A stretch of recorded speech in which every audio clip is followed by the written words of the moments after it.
মনটা বড্ড খারাপ। তাতে কি, রান্না বান্না তো আর বন্ধ নেই। বাচ্চা কাচ্চা স্কুল গেছে, এসে খাওয়া দাওয়া করবে।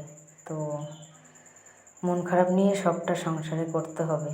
তো মন খারাপটা কেন সেটা হয়তো তোমাদের বলতে পারবো না। মাঝে মাঝে ভাবি, যাদের আপন ভাবি, যাদের আঁকড়ে ধরে বেঁচে থাকার চেষ্টা করি, আদৌ কি তারা আমাদের আপন ভাবে? হয়তো তারা সারা জীবন পরই ভেবে থাকে, আর সারা জীবন পরই হয়ে থাকি। যাই হোক, দুটো মেয়ে আছে, তাদের দিকে তাকিয়ে সবটাই মেনে নিতে হবে, সবটাই বুঝে নিতে হবে, তাই না?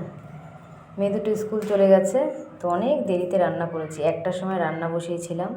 ঝটফট করে কি রান্না করব, ডাল, আলু, ডিম একসাথে সেদ্ধ বসিয়ে দিয়ে ডিমের কারি মতো করেছিলাম, পেঁয়াজ টেয়াজ দিয়ে, হালকা ঝোল ঝোলও আছে। আর ওই যে ডাল করেছি, আর করেছিলাম আলু মাখা।